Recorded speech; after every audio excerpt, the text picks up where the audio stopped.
Iya, selamat pagi teman-teman semuanya, apa kabar?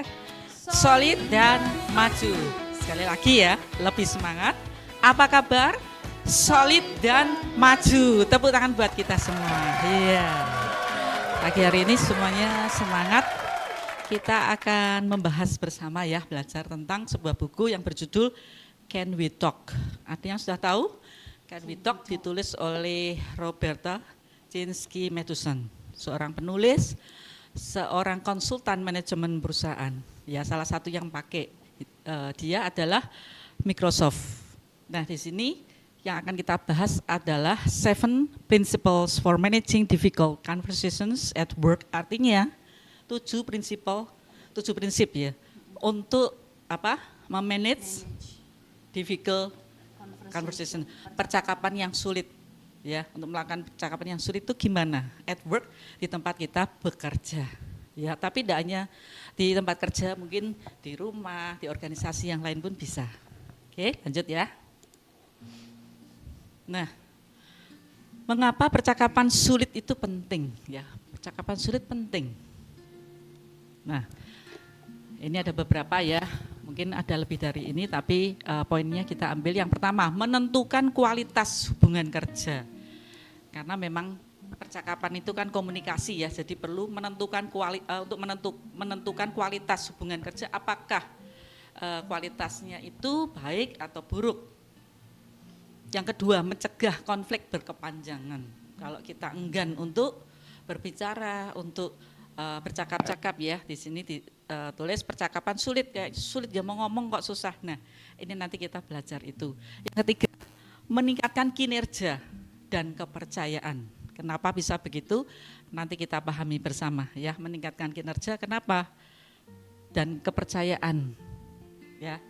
Karena kadang-kadang itu kita menghindari ya untuk berbicara hal-hal yang sensi, kita merasa takut, khawatir kalau nanti dia tersinggung atau kita sendiri jadi emosi ya, semacam itu. Lanjut ya. Prinsip yang pertama yaitu confidence. Apa confidence?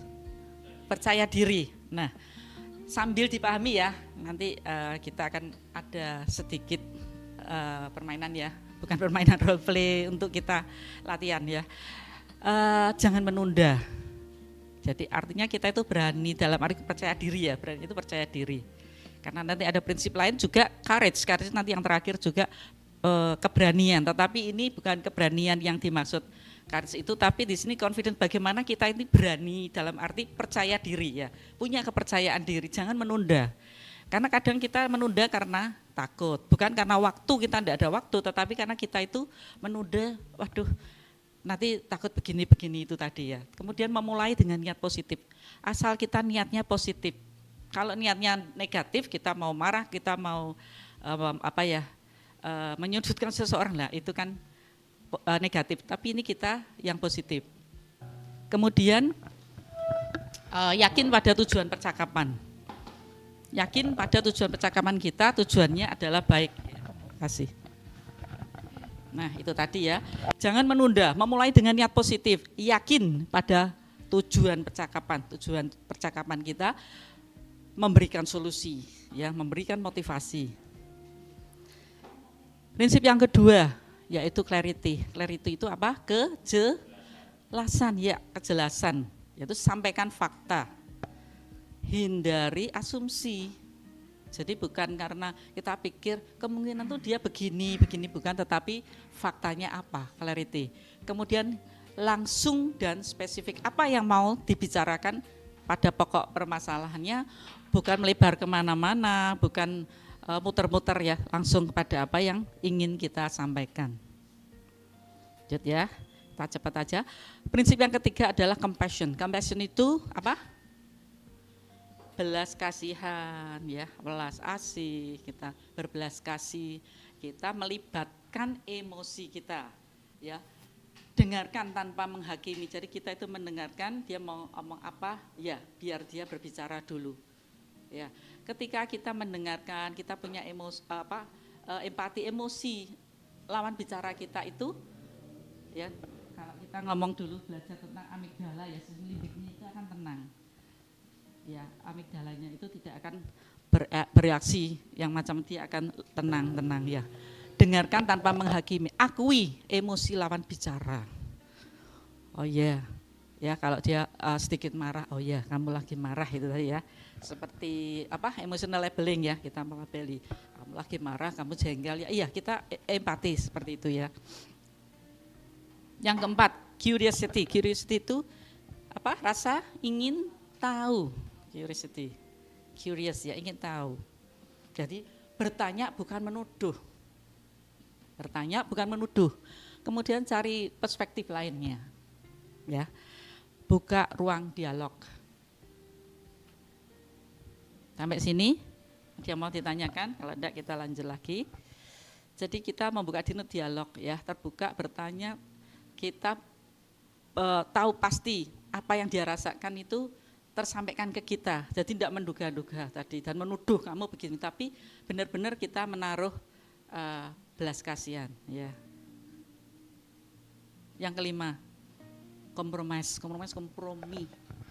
Kalau kita biasanya berbicara aku, kamu ya, aku, kamu, tapi dalam berkompromi biasanya aku, kamu menjadi kita. Jadi artinya mencari penyelesaian solusi bersama. Ya, jadi fokus pada solusi, bukan aku kamunya, tetapi solusi bersama. Kemudian cari titik temunya, kemudian fleksibel dan realistis, itu ya. Nah, prinsip yang keenam, kredibilitas, yaitu apa? Dapat dipercaya, dapat diyakini bahwa dia benar, ya dipercaya. Gunakan data dan fakta, makanya dasarnya adalah menggunakan data dan fakta. Jujur dan konsisten dengan apa yang kita katakan, ucapkan, kemudian bangun kepercayaan. Ya, kurang satu. Materi hari ini mungkin agak singkat ya. Nah, prinsip yang ketujuh adalah courage, yang tadi di awal kita sudah bahas ya. Courage itu beda dengan confidence. Ya, courage itu artinya keberanian menyampaikan kebenaran, tetap hormat, tidak diem, guna menghindari resiko emosional.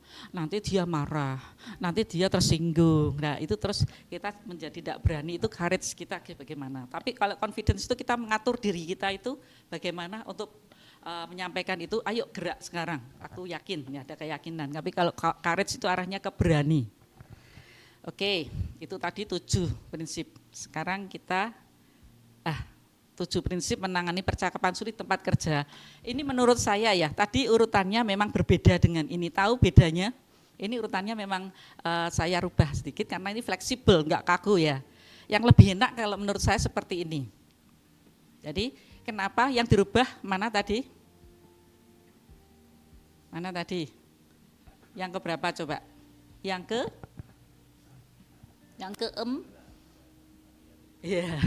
keempat. 4 itu bukan credibility, tapi tadi prinsip keempat apa?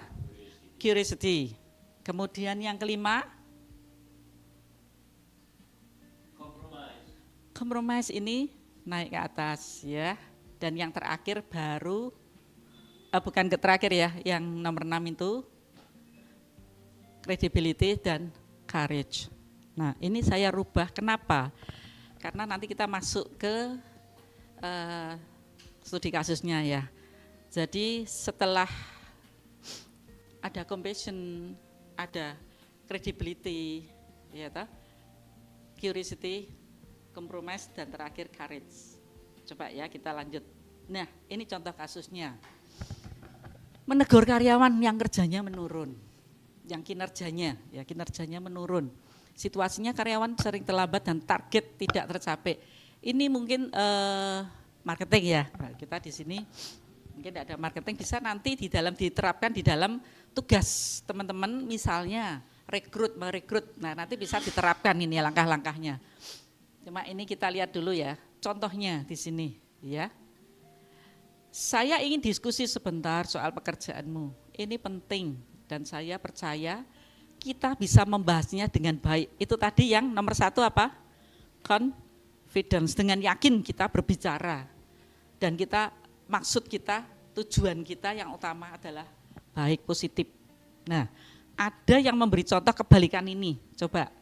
Kalau di sini yang pertama confident kita menyampaikannya, saya ingin diskusi sebentar, saya ingin bicara sebentar, ngobrol sebentar soal pekerjaanmu. Ini penting. Dan saya yakin kita bisa membahasnya dengan baik, kamu bisa memberi masukan atau apa. Nah, ini untuk menarik dia dulu supaya tidak langsung kamu terlambat ya lah. Lah itu yang mau saya sampaikan. Yang pertama ini coba teman-teman, cara yang biasanya kita tanpa sadar ngomong di luar ini. Ini tadi confidence ini kadang-kadang kebablasan ya, terlalu confident terus kita ngomongnya. Nah, untuk pembukaannya ini kan langkah awalnya. Contohnya dia memberi contoh, silakan siapa? Lihat ya. Ya, biasanya apa begitu. Enggak apa-apa di sini enggak ada salah benar ya, iya. karena itu kita memberi respon. Oke. Kalau biasanya menegur karyawan yang kinerjanya menurun tanpa ini ya, Bu Indah, tanpa serumus 7 tadi ya berarti ya. Ini sudah meliputi 7-7-nya belum, Bu Indah? Ini nanti, ini kan urutannya justru. Kita Oh, belajar supaya iya, apal, iya, ini iya. kasih contoh step-stepnya. Nah, ini Berarti step biasanya yang ya. pertama, yang berbeda dari ini biasanya seperti apa, Iya. nanti kita cocokkan dengan ini. Nah, Oke, biasanya tanpa rumus itu ya. Kamu kok hari ini kayaknya fokus gitu. Gitu ya, Bu Indah. Udah itu aja. Ada lagi harus tambahin belakangnya. ya boleh mau tambahin, ya? boleh mau cukup itu boleh. Dari maksudnya untuk membuka awal itu dengan kata-kata seperti apa? Yang biasanya atau bukan ini. Nah, itu. Kamu kok hari ini kayaknya kurang fokus toh? Kamu kayaknya hari ini kurang fokus toh. Kalau saya ya Bu Indah, kamu hari ini ada apa emangnya? Ada urusan apa yang belum selesai? Kalau saya gitu. Iya. Iya, kalau saya gitu. Ya. Apa ini susah toh gitu saya. Apa ini susah toh? Apa ini sulit toh? Kayak nggak fokus gitu. Sulitnya di mana gitu? Biasanya saya gitu. Oke. Kalau mulai membuka seperti itu, kira-kira coba Pak Andri mungkin saya bantu. Dengan pembukaan seperti itu, lawan bicara yang diajak bicara, apakah bisa menerima atau amigdalanya mulai bekerja. Aku terancam ini, aku tersinggung atau enggak apa-apa kata-kata itu. Kita mulai belajar pilah-pilah ya dalam kita menyampaikan kalimat ke orang lain, kata-kata. Mungkin amigdalanya bisa bekerja ya, karena namanya manusia pasti amigdala bekerja. Yeah. Mungkin kalau dari yang nyambung dari prinsip yang satu confidence itu buat orang nyaman dulu, relax dulu, yang seperti saya coba praktekkan di wawancara selama ini. Saya akan menanyakan positifnya dulu, yang relate dengan dia. Halo, misalnya Pak Joko. Pak Joko, setahun yang lalu Pak Joko itu targetnya kerjanya Pak Joko bagus ya Pak Joko. Rahasianya apa Pak Joko? Kok bisa begitu tahun lalu? Nah gitu. Jadi saya nangkep dia waktu dia memang betul bagus. Dia lagi banyak ngomong, biarkan dia banyak ngomong. Setelah itu dia baru, sekarang memang tantangan sulit ya. Ada kendala apa di akhir-akhir ini? Kalau saya lihat dari absensinya telat 6 kali datang itu gitu. Ya mungkin cerita mungkin lebih enak gitu. Ya. Mungkin gitu kalau saya. Itu. Terima kasih Pak Andre. Ada yang nambahkan? Pak Pur mau nambahkan? Pakai mic. Ya. Untuk awal pembukaan berbicara tadi, yang Pak Andre tadi bagus ya. Ya. Hal tadi dia juga maksudnya enggak terlalu parah terus kamu terlambat ya aku mau bicara kan enggak, tapi memang kamu ya ada sedikit sih faktanya tetapi enggak langsung ke nanti ada kita belajar fakta yang sesungguhnya. Ya, silakan Pak Pur. Baik, kita akan menceritakan bahwa saya terlambat. Saya akan bercerita bahwa ada kondisi yang belum bisa. Bukan. Iya.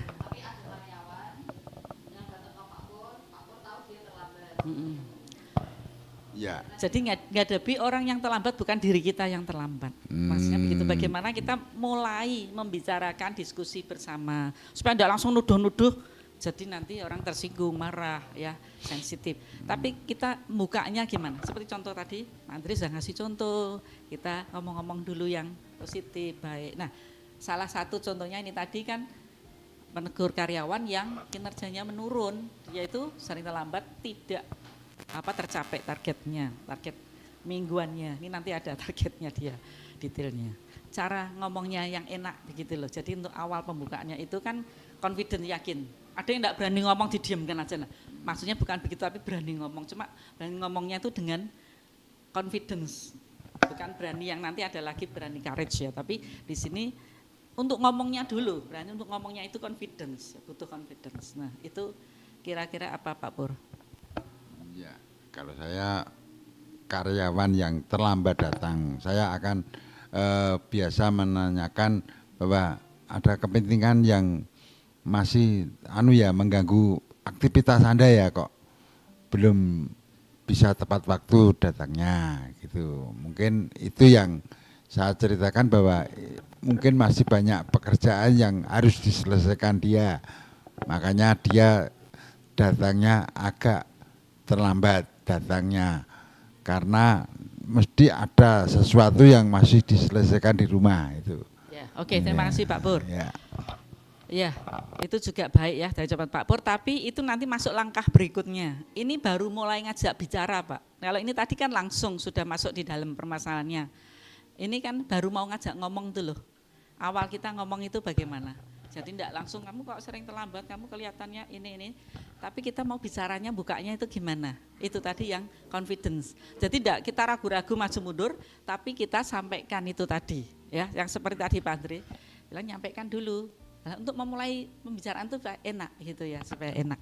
Ya, itu tadi. Jadi ingin diskusi sebentar, saya ingin bicara, ingin bahas. Lepas dari apa dulu masa cuma ngomong narik supaya dia itu oke, ayo ngomong sama saya oke. Itu yang nomor 1 tadi confidence. Kemudian yang nomor ini berikutnya ini masuk ke nomor berikutnya ya. Dalam 2 bulan terakhir ini kamu terlambat datang 6 kali. Dan target mingguan belum tercapai. Ini yang dimaksud clarity, jelas yang mau kita omong apa, itu dulu. Jadi dari awal kita tarik dulu, kita confidence berani ngomong, kemudian apa yang memang ingin kita bahas itu apa, intinya di clarity-nya jelas. Jadi tidak muter-muter, kamu kok sekarang kelihatan malas, kamu kok apa yang tidak jelas, apa malas itu, kamu tidak semangat lagi, tidak semangat yang bagaimana, tapi langsung pada poinnya. Dalam 2 bulan terakhir, kamu terlambat 6 kali, itu ada faktanya, memang faktanya. Jadi ketika kita bicara fakta, amigdala pasti bisa terima. Tapi kalau itu tuduhan, meremehkan, merendahkan, ya menyepelekan, mungkin dia mulai ya ancaman ini, apalagi disalahkan. Tapi kalau ngomong fakta itu aman ya. Jadi dalam 2 bulan terakhir ini kamu terlambat 6 kali. Dari mana dia tahu ini? Nah, ini yang saya katakan tadi saya tuker. Kalau ini kan menurut prinsip yang tadi yang menurut 1 sampai 7 urut. Kalau urut seperti ini, ya ini yang mau saya balik adalah yang ini, yang credibility itu berdasarkan fakta, data, ini data absensi. Jadi dalam 2 bulan terakhir ini kamu terlambat datang 6 kali dan target mingguan belum tercapai. Data absensi dan laporan ini yang saya gunakan sebagai dasar pembicaraan. Jadi jelas setelah ngomong ini ya tadi ya clarify tadi menjelaskan kejelasan ini dasarnya ini langsung gitu. Jadi nanti saya rubah seperti ini yang tadi ya. Coba. Nah ini saya balik ya. Jadi nanti oh ini masih yang lama. Ya intinya gini kalau saya yang 2 bulan ini kan yang mau kita bicarakan, pokoknya ini didukung langsung oleh fakta, data. Nah itu yang urutannya. Oh iya, iya. Oke. Nah ini ya. Jadi dalam bulan terakhir ini tahu dari mana? Dan tidak akan membuat dia menjadi tersinggung atau apa, tapi dia bisa terima karena kita ngomong berdasarkan data absensi dan laporan. Ya, sebagai dasar pembicaraan berarti jelas ada faktanya, ada buktinya. Jadi tidak asal nuduh, tidak meremehkan, tidak apapun, tapi berdasarkan fakta data. Nah, baru kita memberikan tadi yang Pak Pur tadi masuk ke yang ini.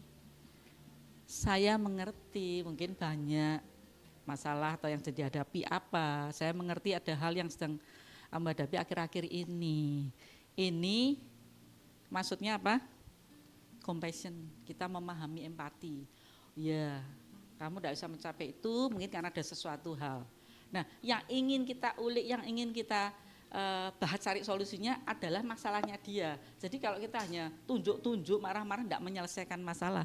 Justru membuat orang emosi, marah, saling ini ya, tidak terjadi hal yang nyambung, yang apalagi untuk tim. Jadi kita memberikan rasa empati. Kemudian yang berikutnya, menurutmu apa yang paling memengaruhi kondisi kerjamu sekarang? Nah, kata ini menurutmu, dia merasa dihargai, pendapatnya didengar, bukan diremehkan. Tapi dia ditanya, menurutmu apa yang paling memengaruhi kondisi kerjamu sekarang? Lah itu membuka celah dia keterbukaan, dia mau cerita.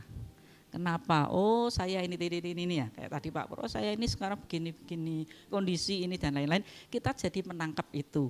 Setelah kita tahu, ya, menurut apa ini sudah panjang lebar kita tangkap, lah nanti kita paham.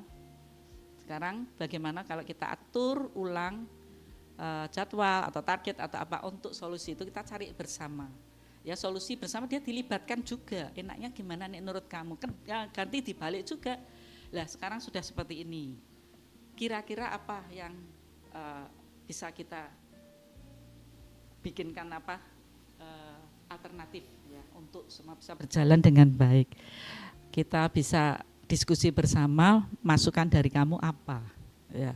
Atau ada usulan apa atau apa yang dia ingin apa? Kalau selama itu masih bisa kita tolerir, kita bisa terima, itu jadi jalan keluar. Ketika enggak, kita dengan memberikan alasan yang tepat, kita arahkan untuk sesuai dengan solusi yang kita harapkan. Itu tadi. Nah, sorry. Itu tadi. Ini kok enggak bisa, sebentar. Enggak, ini yang iya. Ini ya. Jadi itu tadi bagaimana kita atur ulang. Nah, ini kan menemukan solusi. Ketika kita menemukan solusinya, setelah itu masuk ke solusi sudah, ya toh.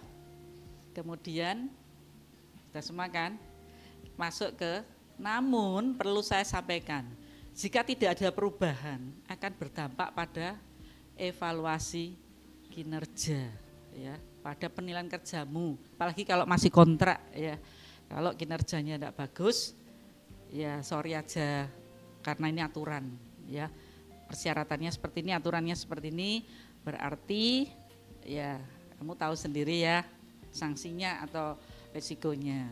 Sehingga dia terbuka pelan-pelan, tapi bisa menerima karena kita mengarahkan, bukan menuduh, bukan memarahi, bukan memojokkan, menyalahkan, tetapi kita mencari solusi bersama. Nah, kira-kira yang dimaksud dari Can We Talk itu seperti itu. Nah, terus, nah ini ada urutan yang lebih mudah. Kita masuk ini dulu ya, nanti kita sharing, enggak apa-apa. Ini dulu, kita selesaikan dulu materi yang ini.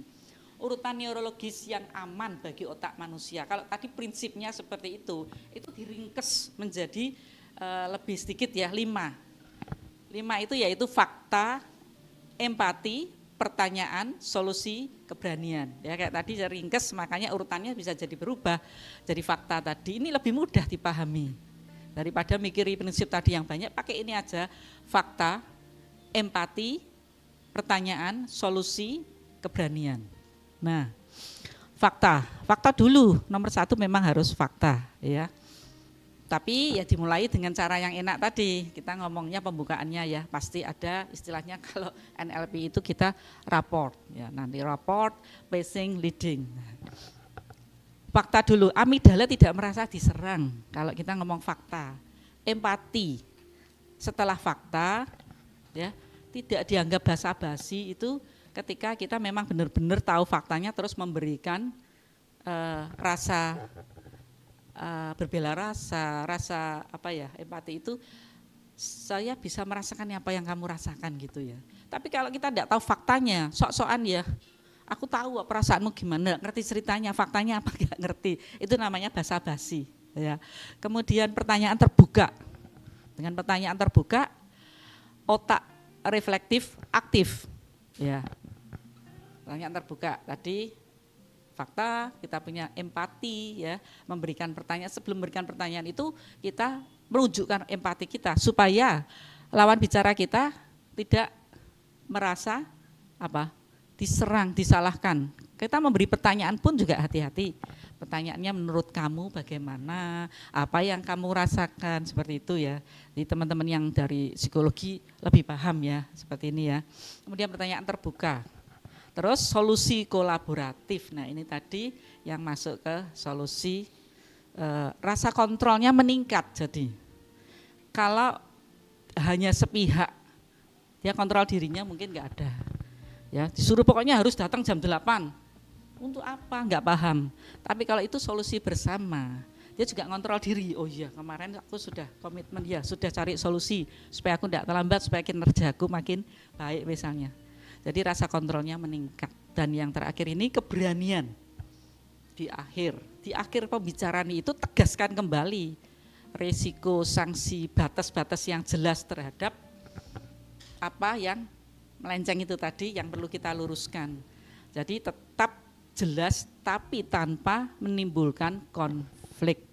Ya. Mike. Okay, Mike.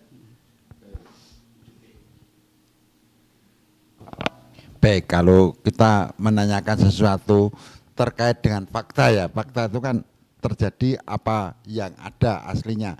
Itu menyangkut keluarga gimana? Karena masalah itu kan tidak lepas dari keluarga yang ada di dalam kehidupannya. Misalkan itu fakta itu, ya, dia akan saya tanyakan tentang bagaimana, apa ada masalah dengan kakak, dengan bapak, dengan ibu, karena akhirnya menghambat pekerjaanmu, terlambat untuk datang, misalkan itu macam-macam itu mungkin fakta yang terjadi dalam kehidupannya mereka gitu ya. Baik, terima kasih Pak Pur.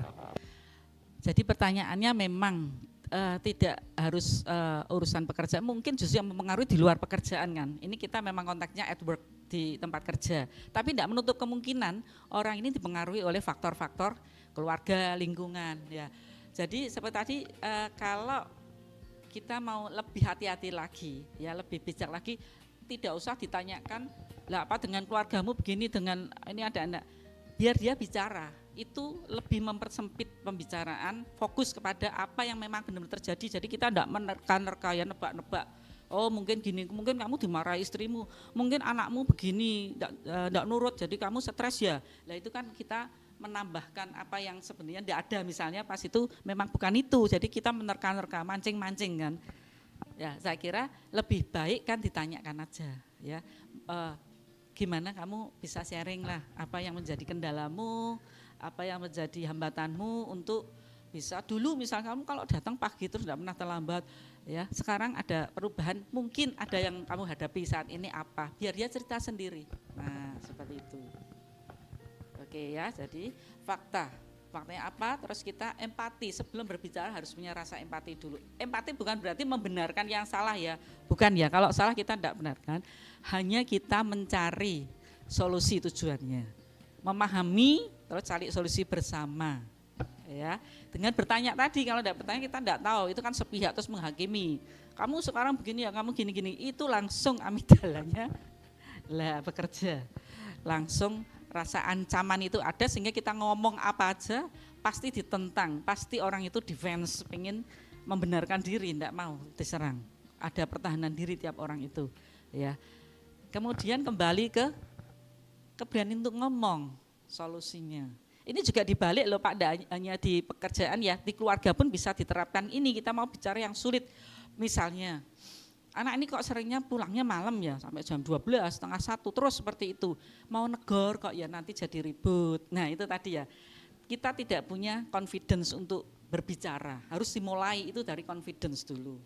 Nah nanti langkah-langkahnya sama, faktanya kamu datang lihat ini jam berapa, setengah 1 misalnya.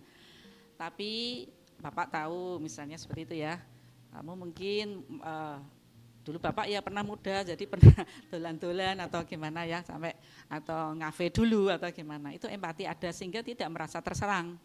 Nah pertanyaannya disampaikan dengan dengan hati-hati supaya dia tidak emosi, tidak. Nah, dia nanti akan cerita, kenapa tuh kamu pulangnya malam, coba cerita.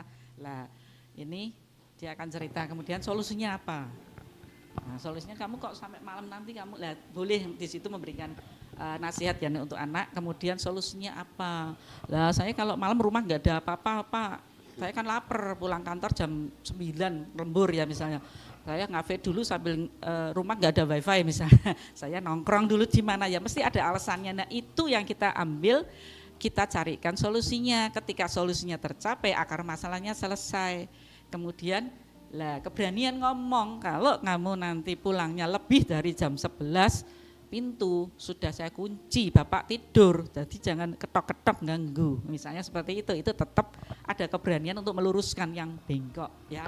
Seperti itu. Jadi fakta kejadiannya orang tua tidak berani Bu karo anaknya, kok jam 09.00 lagi mulai gitu. Ya justru ini itu enggak cuma di keluarga Pak, di tempat kerja pun ya seperti kita ngomong, saya mau negur Tia misalnya, Mbak Tia, tapi saya kok sungkan, takut, ragu-ragu nanti dia tersinggung enggak.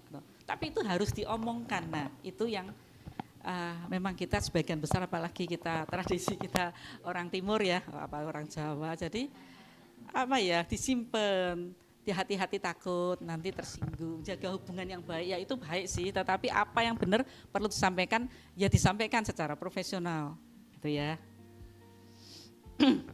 Nah, kita menata pikiran dan emosi agar bicara tidak meledak.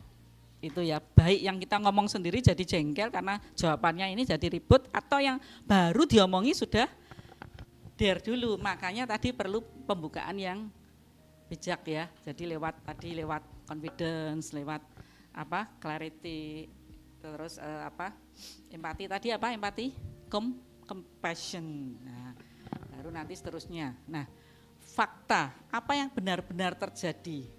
Ya, apa yang benar-benar terjadi tanpa penilaian, tanpa ya kamu pulang jam 9 itu fakta, jangan kamu keluyuran ke ini. Nah itu bukan fakta, yang kita tidak tahu itu nilai sendiri, kamu tidak benar ya gini-gini, ternyata dia memang benar-benar lembur di kantor. Nah itu fakta, kita tidak tahu, makanya harus berdasarkan apa yang benar-benar terjadi, fokus pada waktu, perilaku, frekuensi itu ya kita bisa ngomong kamu berapa kali, itu jelas, jangan kamu seringnya berapa, kita tidak jelas, tapi begitu ada datanya, frekuensinya. Kayak tadi ya, 6 kali sebulan, nah perilakunya apa, prestasinya tadi menurun, pada waktunya kapan, 2 bulan terakhir ini, nah misalnya yang mau disampaikan tuh fakta seperti itu. Dan empati, sekali lagi bukan membenarkan yang salah ya, tetapi hanya mengakui pengalaman emosional, saya bisa memahami ya.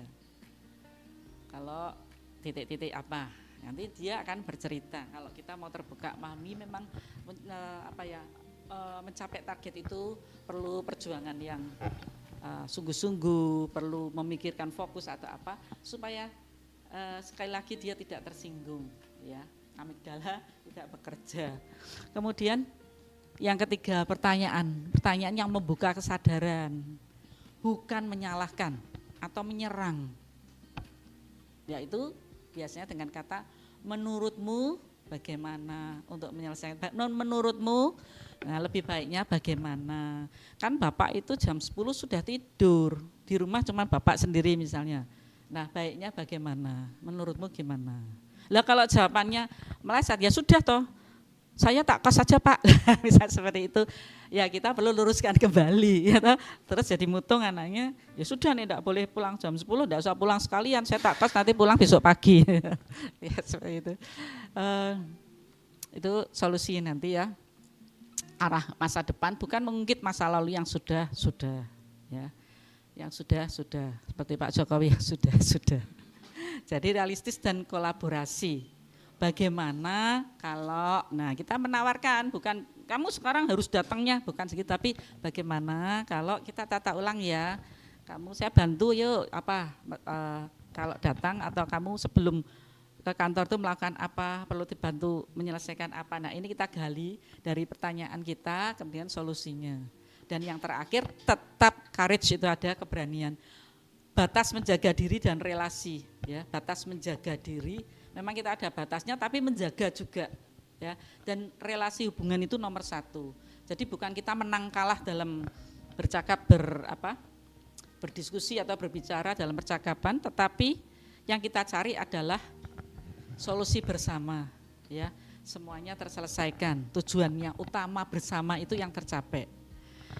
Kejujuran dan tambah batas yang sehat.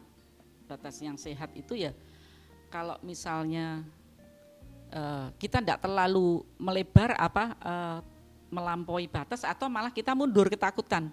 Saya mau menegur dia, tidak berani karena teman baik saya. Tapi sebagai tugas saya mau menegur, gimana, sungkan, malah tidak berani lah. Itu tadi courage kita harus, yang pertama tadi, kalau yang prinsip tadi harus punya confidence dulu, dan didampingi dengan courage tadi. Courage itu untuk mengingatkan kembali, ya, saya ingin jujur menyampaikan, atau saya ya mau tidak mau, saya harus menyampaikan karena ini penting bagi saya atau bagi kamu, atau apa kalimatnya dilanjut, karena penting bagi saya apa misalnya, karena saya sebagai HRD misalnya, ya penting buat saya tapi juga buat kamu karena ini menyangkut kinerjamu atau apa. Nah itu bisa diuraikan seperti itu.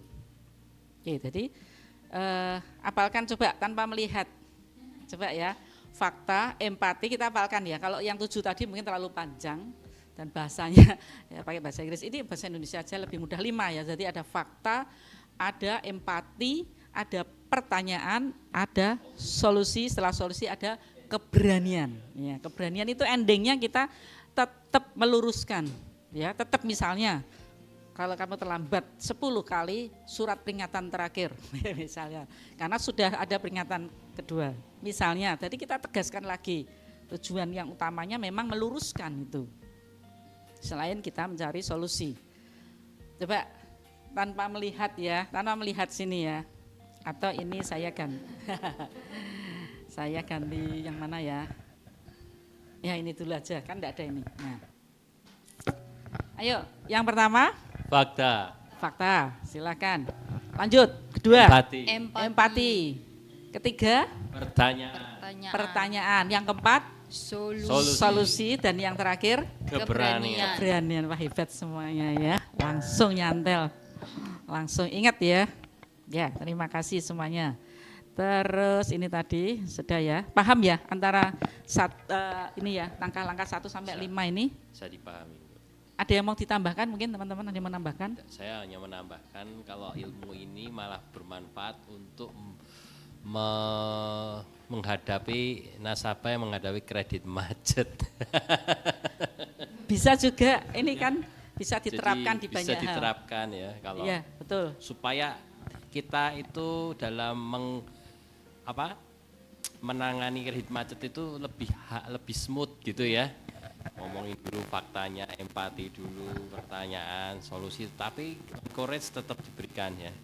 Sehingga di arahnya itu supaya dia ya keuangan sehat juga gitu ya. Ya gitu. Kalau saya nangkapnya gini, memanfaat untuk kerjaan ini. Ya. Betul. Ya, jadi tetap ada yang terakhir courage namanya, ya. Courage nanti ada encourage. Kalau encourage itu memberi semangat, kata kerja ya. Tadi courage itu keberanian, memberikan semangat. Nah, ini dia. Yuk kita sama-sama pikirkan boleh mengenai apa, permasalahan apa ya, percakapan mengenai apa.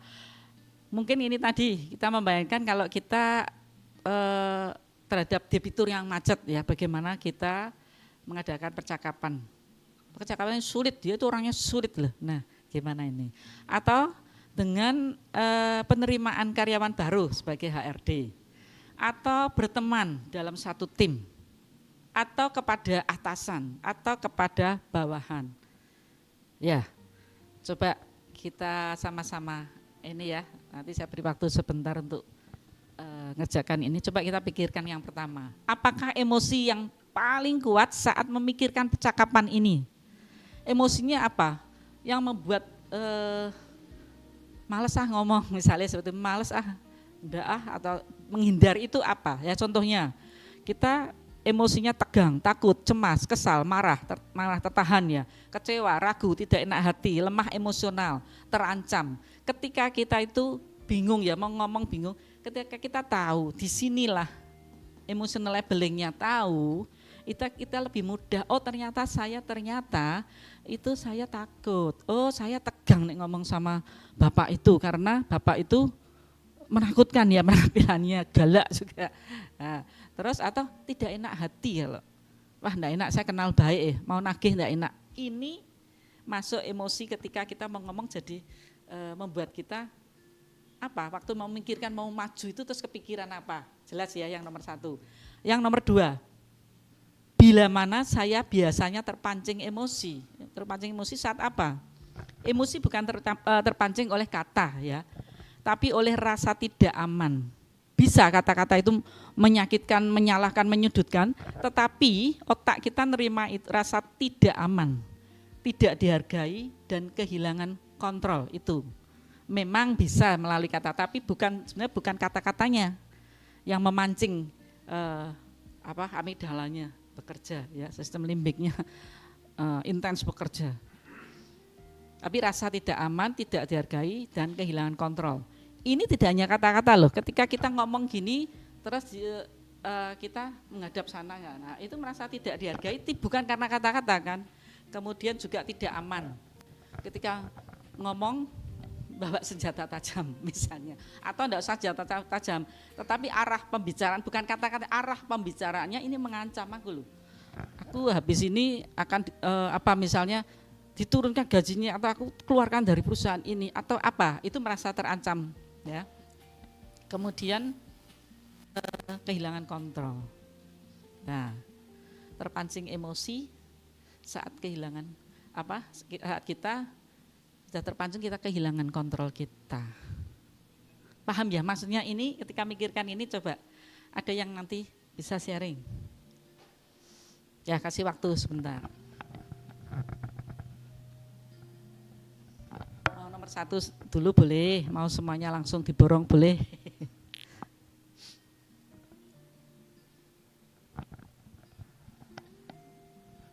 Jadi percakapannya apa, emosinya apa. Terus biasanya terpancing saat apa? Emosi. 3, berbicara dengan tenang, apa yang berubah nanti itu. Ya, saya boleh terangkan lagi Bu, ini itu kan pikirkan. Apa emosi yang paling kuat saat memikirkan percakapan ini? Maksudnya percakapan apa ini? Percakapan yang sulit ini tadi kita gambar kalau saya mau ngomong sama Tia itu. Lah sebelum kita ngomong tuh sudah kepikiran emosi itu muncul di sini. Yang paling kuat apa? Saya mau negur Tia. Boleh, apapun boleh. Tapi masuk di sini apa? Ya kita nerapkan ke diri kita sebagai contoh ya, seperti itu. Paham ya? Oh maksudnya bikin contoh sendiri-sendiri gitu? Boleh, enggak harus yang tadi. Tapi maksudnya di sini emosi yang paling kuat saat memikirkan percakapan. Saat mikir ke percakapan, aku mau berbicara dengan ini. Sebelum ngomong, sebelum ketemu itu timbul dulu emosi. Atau bisa juga di saat pas ketemu ngomong ini juga muncul emosi yang paling kuat saat memikirkan percakapan. Waktu ketemu ini kan juga mikir toh, aku hari ini mau ngomong apa terhadap ini. Nah, ini juga bisa. Jadi berkaitan dengan percakapan itu gitu aja. Entah yang mau dilakukan atau pada saat dilakukan itu emosi yang paling kuat. Kita kan berpikir tentang percakapan itu gitu loh. Bisa pada saat langsung berhadapan, bisa sebelumnya saya punya gambaran. Aku mau negur Pak Pur, aku mau negur Pak Andre. Tapi, nah ini tadi emosinya yang paling kuat apa? Kalau aku mau negur itu terus, nah ini tadi ya. Oh.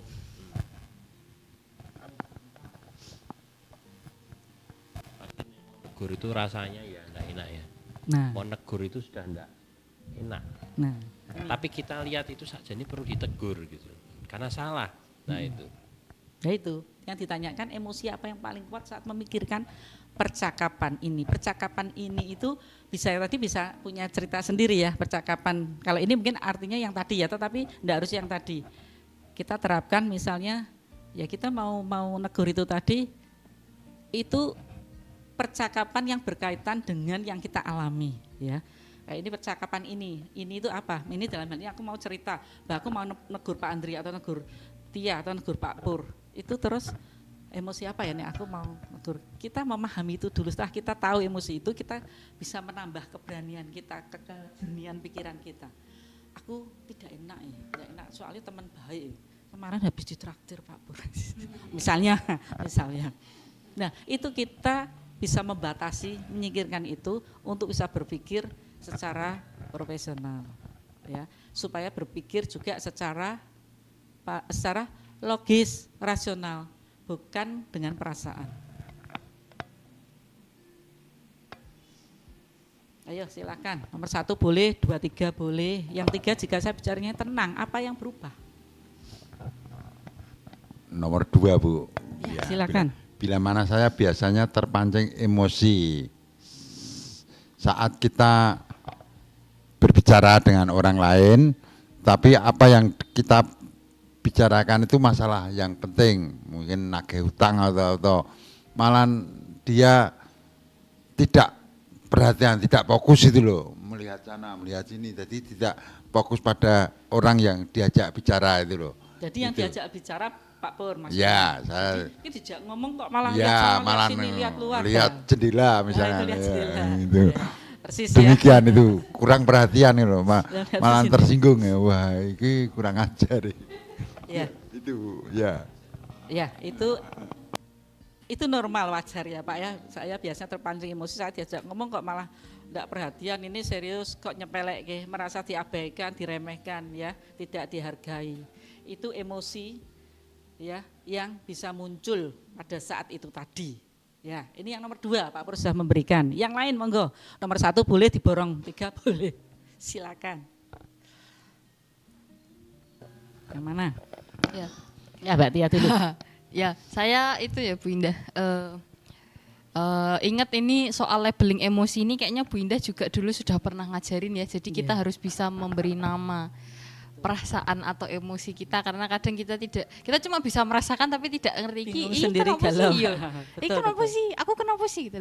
Biasanya percakapan yang kadang itu menurut saya keributan yang biasanya terjadi antara saya dengan orang ya Bu Indah. Saya mengumpulkan yang paling banyaknya itu biasanya perasaan saya yang itu tuh marah tertahan. Saya marah tertahan tuh biasanya diem. Marah tertahan. Jadi marahnya itu lebih ditahan sampai akhirnya kerasa kenceng. Lehernya kenceng. Marah tertahan. Lambungnya. Awalnya kecewa sih, lebih ke awalnya kecewa, terus marah tertahan. Nanti lama-lama lelah emosional. Jadi arahnya ke situ. Jadi arahnya ke nanti pada akhirnya emosinya dilelah emosional dan biasanya milih diem. Nah, ketika memilih diem itu biasanya malah jadi sesuatu bom waktu, cedik dar. Jadi cedik dar, saya habis itu kayak hubungan itu lama-lama saya tidak memperjuangkan lagi, terus saya milih pergi. Tapi enggak ada kayak closure-nya gitu loh Bunda, kayak orang nanti akan bingung kok pas gue kok tiba-tiba lungo gitu misalnya gitu kan. Lah kan padahal lelah emosional tuh kan kayak udah bener-bener kayak enggak bisa ngomong karena udah ditahan, kecewa, awalnya kecewa, sudah disampaikan tidak didengarkan, tidak dihargai, marah tertahan, lelah emosional pergi gitu. Nah itu yang biasanya membuat hubungan saya kadang sama orang, entah teman, entah yang lain ya, itu biasanya renggang, akhirnya jadi kayak bener-bener gak kenal lagi, gak mau kenal lagi gitu akhirnya. Nah biasanya saya yang terpancing emosi itu biasanya tidak dihargai itu sih Bu Indah. Tidak dihargai, lebih ke tidak dihargai, kalau rasa tidak aman mungkin itu nyambung. Jadi ketika tidak dihargai, ada perasaan tidak aman, lah itu membuat kecewa, terus tadi ujungnya tadi lelah emosional. Nah, saya pernah akhirnya mempraktekkan gitu kan. Marah tertahannya saya itu saya mulai usahakan disusun kata-katanya. Jadi saya harus tahu nih kok saya marah kenapa, kok saya sampai kecewa itu kenapa. Saya harus berani tadi, courage tadi untuk menyampaikan itu. Tapi kata-katanya itu yang sesuai sama dia, karena kadang mungkin orang pakai kata-kata saya itu tidak mudeng Bu Indah. Kadang mungkin kata-kata saya dia nggak ngerti, pemahamannya dia mungkin karena kan frekuensi setiap orang tuh berbeda, jadi saya harus menyesuaikan frekuensi dengan dia gitu. Bicaranya berusaha yang amarah yang tertahan tadi itu dibahasakan. Lihat jenenge wong nesu kon ngatur kata-kata ya angel ya Bu Indah ya. Apalagi saya ada bataknya. Cemana pula kau. Bataknya keluar gitu kan kalau biasanya. Nah ini harus tak coba bicarakan waktu itu. Pada akhirnya ternyata memang orang itu malah lebih prefer ketika saya bisa bicara apa yang saya kecewakan dari dia. Padahal kan kadang kan kita diajari kayak kamu kalau kecewa biasanya naik Jawa itu kan kadang disuruh ngendep dewe gitu kan, jangan gampang ngomong yang kayak gitu-gitu gitu kan. Nah tapi habis itu mungkin memang karena ada Jawa mengatakan seperti itu karena kadang kita kalau marah itu omongannya kasar gitu yang tidak terfilter gitu. Nah belajar mengelola amarah itu bahasanya tuh yang maksudnya ditata gitu, ditata. Iki loh masalahku tuh di sini, fakta tadi, perasaanku tuh kayak gini. Kamu kan kemarin giniin aku, nah perasaanku tuh seperti ini gitu. Nah itu nek misalnya diterus ke, iki iso bubar gitu, iya iso perang dunia iki nek mbok terus kayak gitu. Nah akhirnya ketika saya mencoba bicara lebih dengan tenang tuh orang malah lebih kayak lah ini loh maksudnya kamu tuh bicara gitu, kamu tuh perlunya apa, kamu sakit hatinya kenapa, kecewanya kenapa, seperti itu ya.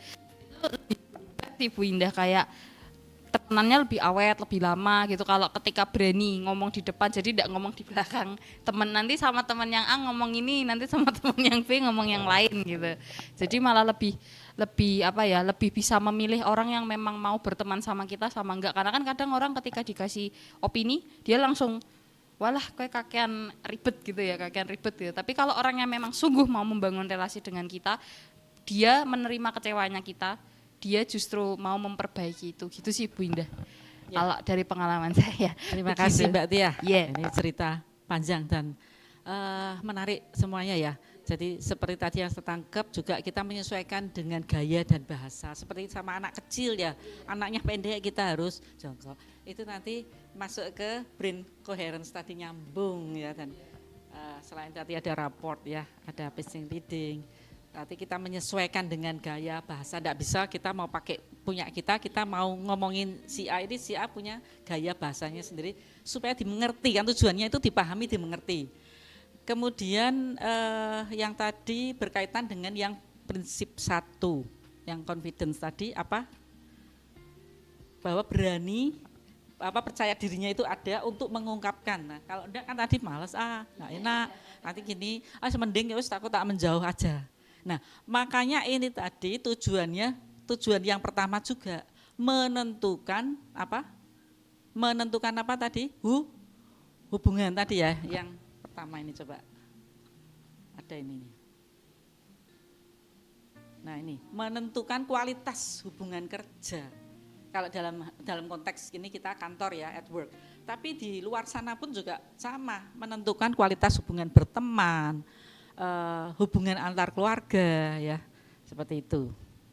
Menarik sekali ya, jadi semuanya ternyata perasaan itu nyambung, tidak disadari. Tetapi kita harus bisa menamai dulu satu persatu, kita batasi pilah-pilah, itu lebih mudah ya daripada kita kacau nggak ngerti apa-apa mau apa, setelah kita tahu, pahami ini. Seperti kita mau menata buku ya, masuk ke almari bukunya itu campur-campur enggak karuan aja. Kita kita pilah-pilah, yang ini tentang bisnis, yang ini tentang psikologi, yang ini tentang apa misalnya marketing, tentang HRD, nah seperti itu.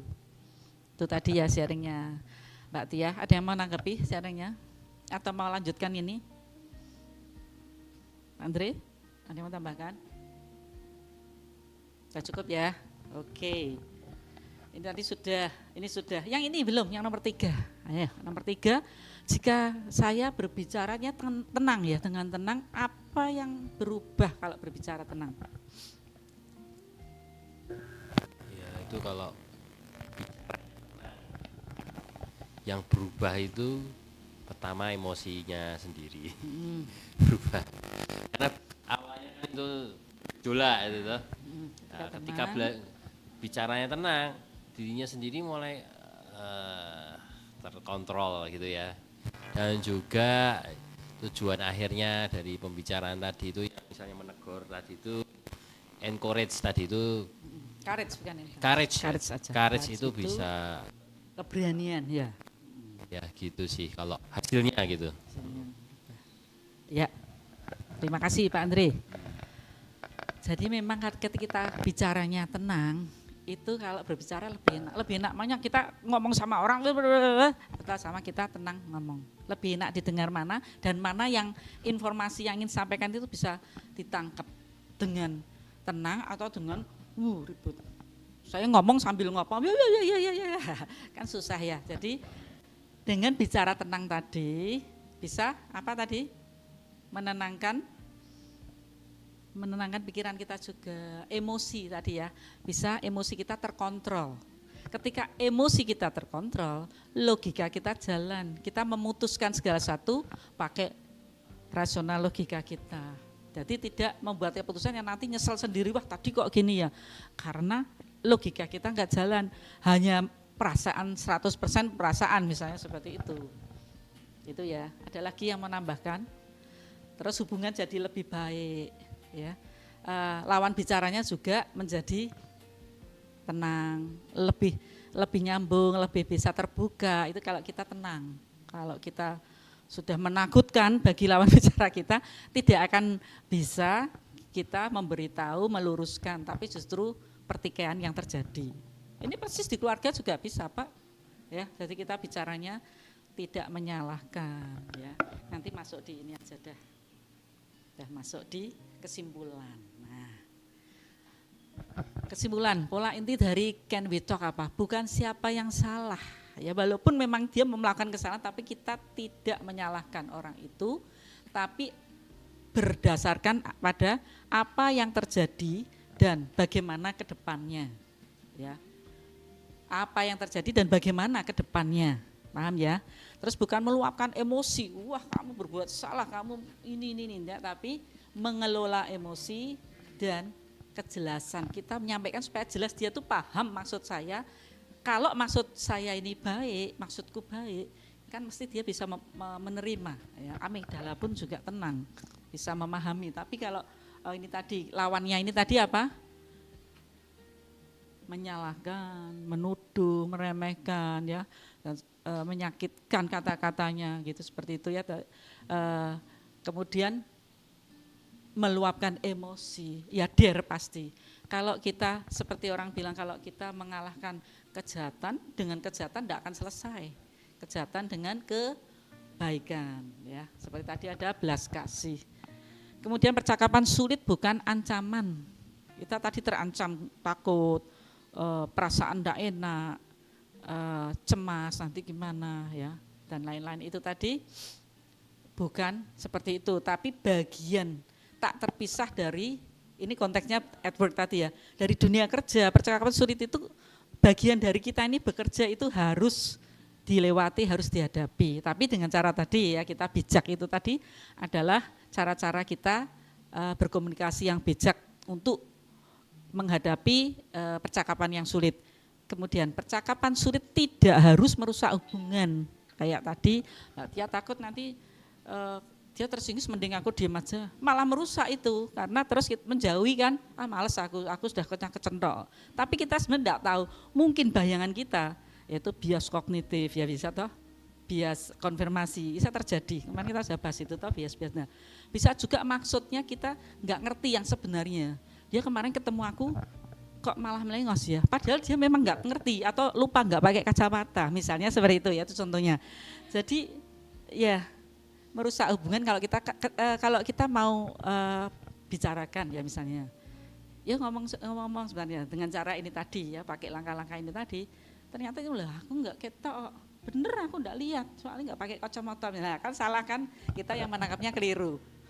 Jadi tidak harus merusak hubungan, tapi dilakukan dengan niat yang benar dan cara kerangka yang tepat ya, cara atau kerangka berpikir kita yang tepat, langkah-langkah tadi justru memperkuat hubungan. Pernah enggak, teman-teman, pernah enggak ribut dengan seseorang, berantem, terus saling memaafkan, malah jadi lebih akrab? Pernah enggak? Pasti pernah ya. Pernah ya, Andre? Kebalikannya. Enggak harus teman lah, sama istri boleh, sama anak, habis ribut malah jadi lebih dekat, lebih akrab, terus ada kita peluk, itu pasti kita pernah ngalami itulah. Enggak hitung satu ya, pasti, atau yang sering seperti itu. Ya, dengan istri, pasangan kan. Nah, pasti. Pernah itu. Kalau kita percakapan akhirnya padu emosi gitu tidak terselesaikan gitu ya enggak selesai-selesai Bu. Sampai berhari-hari baru kita sadar oh ya kudune kita jelaskan maksud dan tujuan saya itu apa kok emosi baru damai Paham, ya damai. itu Setelah damai hubungan jadi lebih baik lebih kan. akrab ya lebih baik itu terjadi sering itu saling sama memaafkan. istri ya. Terus teletabis. Berpelukan Wow, ya. Itu ya. fakta betul. Jadi ada seninya kita itu berbicara, berkomunikasi dengan orang lain ya. Meningkatkan kepercayaan. Ya, jadi aku percaya dia tuh jujur sama aku, ngomong terbuka, enggak di depannya baik nanti di luar lah. Kita lebih percaya. Dipercaya dan kita bisa percaya kepada lawan bicara kita juga dan menjadi alat pertumbuhan profesional dalam dunia kerja kita. Itu tadi. Nah, kalau sudah tidak ada pertanyaan lagi atau yang mau ditambahkan, cukup sekian. Ya, sampai ketemu di presentasi selanjutnya. Terima kasih.